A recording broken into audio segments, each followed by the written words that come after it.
जय माता दी। आइए सुनते हैं ग्यारस माता की यह कथा। एक बार एक राज्य में एक राजा रहा करता था। राजा बहुत ही बुद्धिमान और बलशाली था। राजा सदैव अपनी प्रजा का बहुत अच्छे से ध्यान रखता था।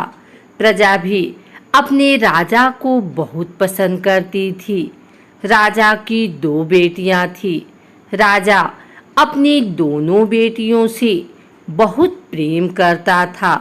राजा की छोटी बेटी देखने में बहुत सुंदर और आकर्षक थी और राजा की बड़ी बेटी छोटी बेटी के मुकाबले थोड़ा कम सुंदर थी।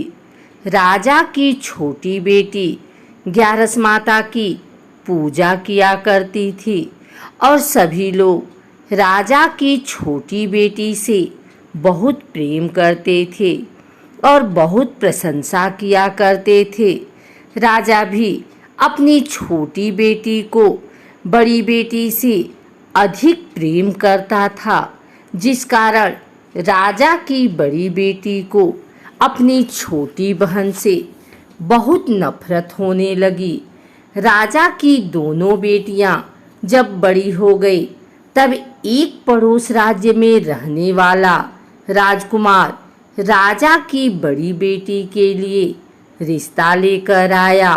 लेकिन जैसे ही उस राजकुमार की नज़र राजा की छोटी बेटी पर पड़ी तो वह राजकुमार राजा की छोटी बेटी पर आकर्षण हो गया और उससे पहली नज़र में प्रेम कर बैठा।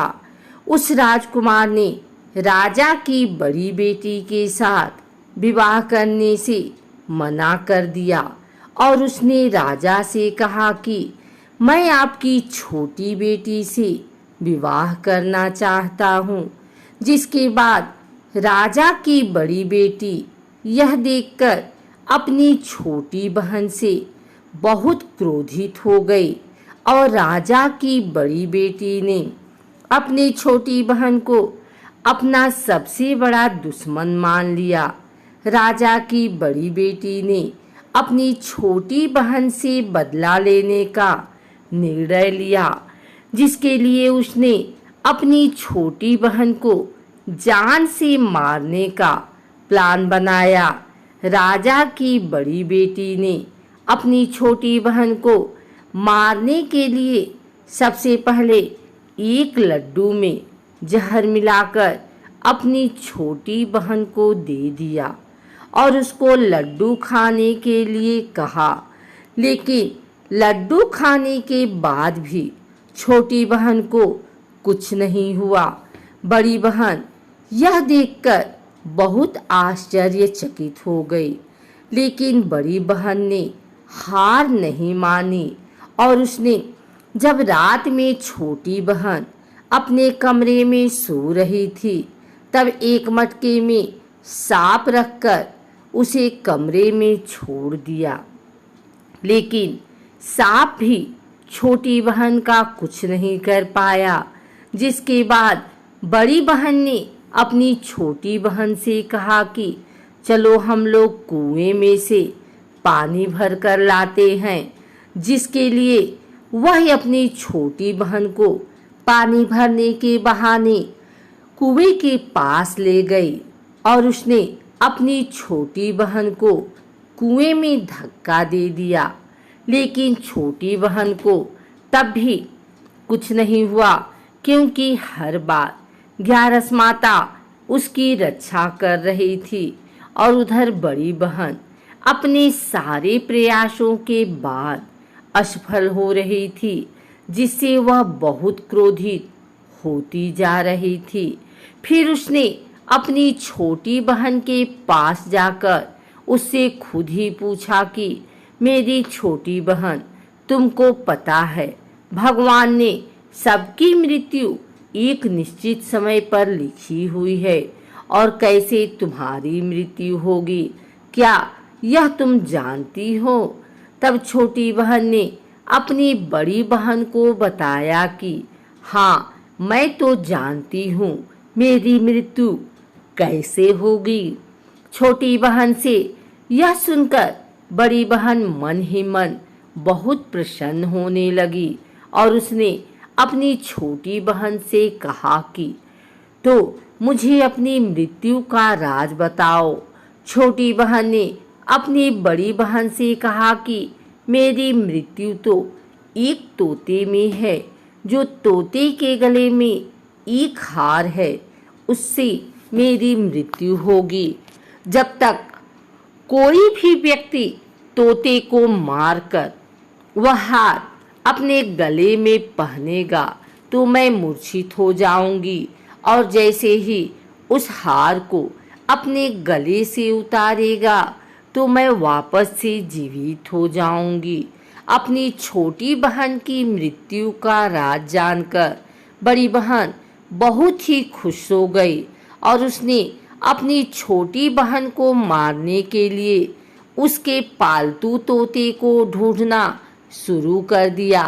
और छोटी बहन को इस बात का आभास हो गया था कि कोई उसकी जान लेना चाहता है, जिसके लिए वह अपने पिताजी के पास गई और उसने अपने पिताजी से कहा कि पिताजी, मेरी मृत्यु के बाद आप मुझे जलाइएगा मत, बल्कि आप मुझे अपनी पुरानी वाली हवेली में एक पलंग में लिटाकर छोड़ दीजिएगा।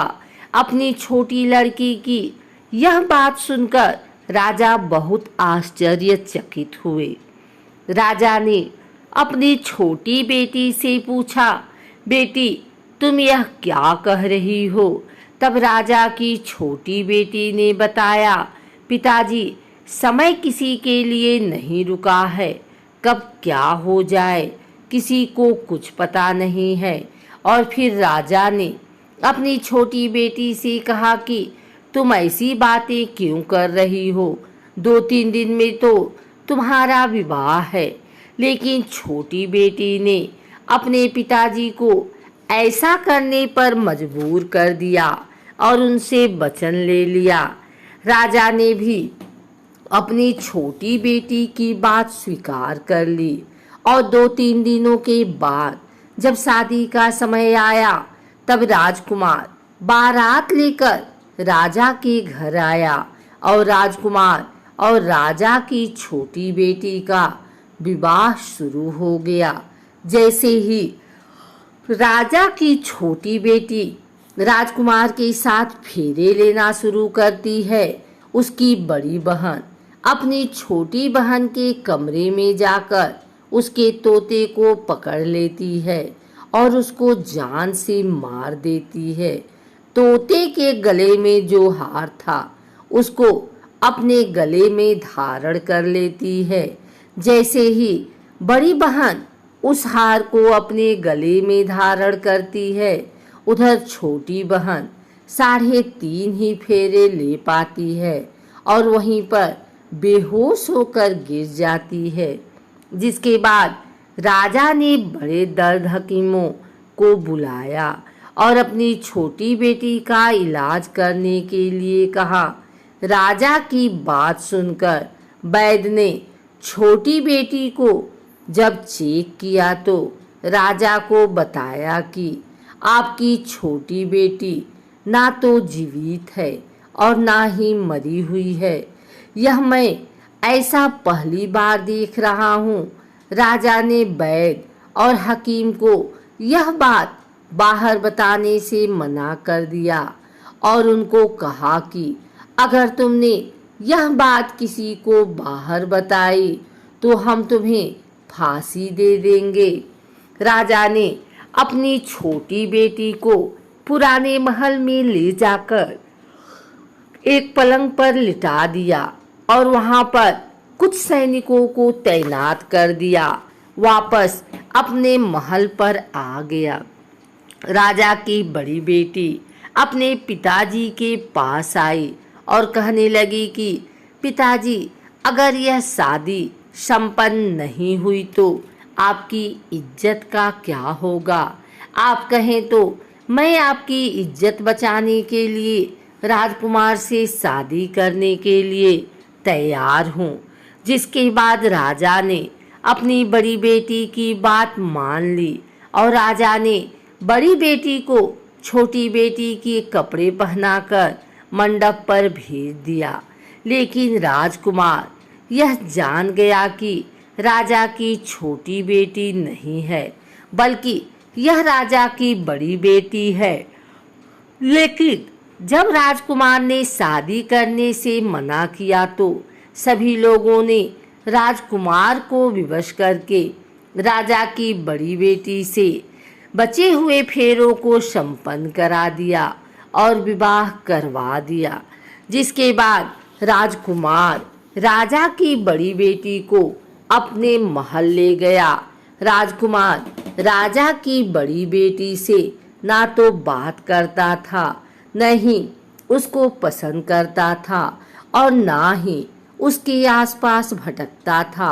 और राजकुमार ने यह फैसला लिया कि वह अपनी प्रेमिका को ढूंढ कर रहेगा और यह जानकर रहेगा कि उसके साथ हुआ क्या है।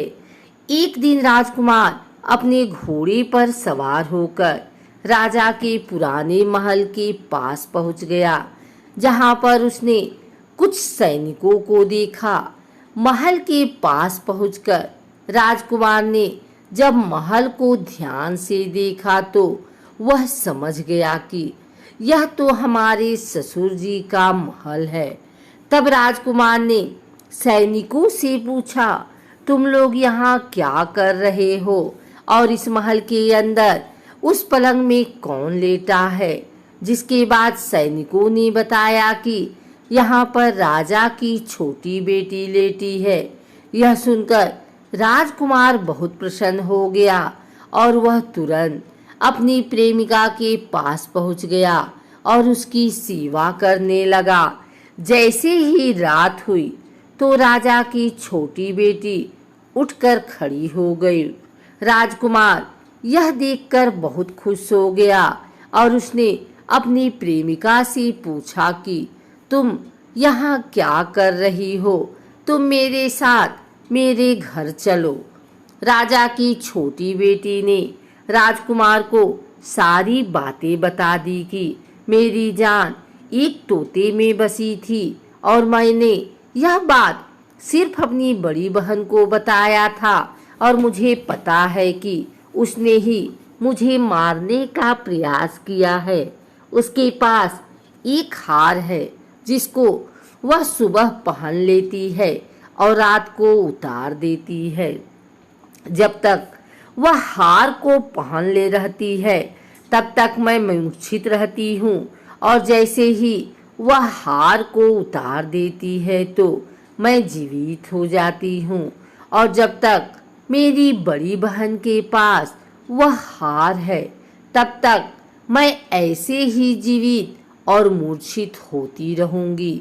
अगर मेरी बड़ी बहन के पास जो हार वह मेरे हाथ लग जाए तो मैं हमेशा के लिए जीवित हो जाऊंगी। राजकुमार यह बात सुनकर राजा की छोटी बेटी के पास रहने का निर्णय ले लिया और उसने अपने बचे हुए सारे फेरे उस पलंग में लेटी राजकुमारी की छोटी बेटी के साथ ले लिए और अपना विवाह पूर्ण किया। वहीं पर रहने भी लगा। देखते ही देखते कुछ समय में राजा की छोटी बेटी और राजकुमार की पत्नी पेट से हो गई। एक दिन राजकुमार को किसी काम से बाहर जाना पड़ा। तब छोटी बहन के पेट में बहुत तेज से दर्द होने लगा, जिसके बाद उसने ग्यारस माता का आवाहन किया। जिसके बाद वहां पर ग्यारस माता प्रकट हुई और उन्होंने अपने भक्त के दर्द को दूर किया और एक पुत्र की प्राप्त करवाई। और वहीं पर अचानक से राजकुमार भी आ गया। राजकुमार ने ग्यारस माता को देखा तो वह आश्चर्यचकित हो गया और उसने तुरंत माता को प्रणाम किया और ग्यारस माता ने राजकुमार से कहा कि जब तुम्हारा 5 वर्ष का बेटा हो जाए तो तुम अपनी पत्नी का हार लाकर इसके गले में डाल देना। और देखते ही देखते राजकुमार और राजा की छोटी बेटी का पुत्र 5 वर्ष का हो गया। राजकुमार अपने बेटे से कहता है कि बेटा, मैं कुछ काम से बाहर जा रहा हूँ, तुम अपनी माता का ध्यान रखना। और वहाँ से चला जाता है। राजा को बाहर निकलता देख बड़ी बहन के सैनिक देख लेते हैं और बड़ी बहन को जाकर सारी बातें बता देते हैं। जिसके बाद बड़ी बहन अपनी छोटी बहन के पुत्र को वहाँ से उठवा लेती है और उसको मरवा देती है। छोटी बेटी के पुत्र के 2 टुकड़े करवा देती है। पहला टुकड़ा चक्की के पास छुपा देती है और दूसरा टुकड़ा अपनी पलंग के नीचे रख लेती है। अब 11 माता भिखारी का रूप लेकर आती हैं। एक भिखारी का रूप रखकर बड़ी बहन के पास चली जाती हैं। जिसके बाद वहाँ पर भिक्षा मांगने लगती हैं।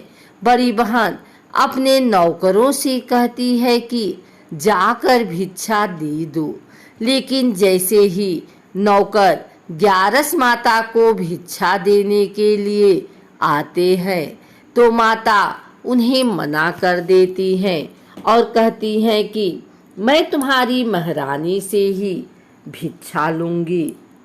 जिसके बाद बड़ी बहन स्वयं ही भिक्षा देने के लिए माता के पास आती है। तब माता एक बिल्ली का रूप लेकर उसके कमरे में चली जाती हैं और वहाँ पर छोटी बेटी के पुत्र को कोई 2 टुकड़े को आपस में जोड़ देती हैं और उसे जीवित कर देती हैं। उसे वहाँ से ले जाती हैं। राजकुमार अपने बेटे को लेकर अपनी पत्नी के पास जाता है और उसे कहता है कि तुम इसका ध्यान रखना।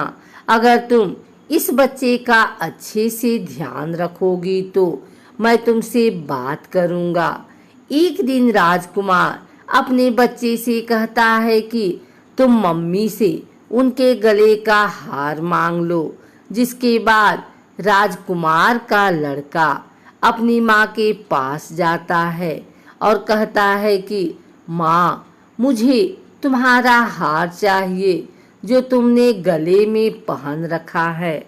यह सुनकर पहले तो बड़ी बहन बहुत क्रोधित होती है, पर उसको यह याद आता है कि राजकुमार ने कहा था कि अगर मैं इस बच्चे का ध्यान अच्छे से रखूंगी तो वह मुझसे बात करेंगे। जिसके कारण वह हर बच्चे को देखती है और उसे संभालती है। वह तुरंत हार को ले जाकर अपने पिताजी को दे देता है और तभी राजकुमार अपने बेटे को लेकर वहाँ से जाने लगता है और अपनी पत्नी से कहता है कि तुम हमारे लिए खाना बनाकर रखना, मैं शाम को आकर तुम्हारे साथ खाना खाऊंगा। और वह अपने बेटे को लेकर वहाँ से चला जाता है। जिसके बाद वह राजा के पास जाता है और उनको सारी बातें बता देता है।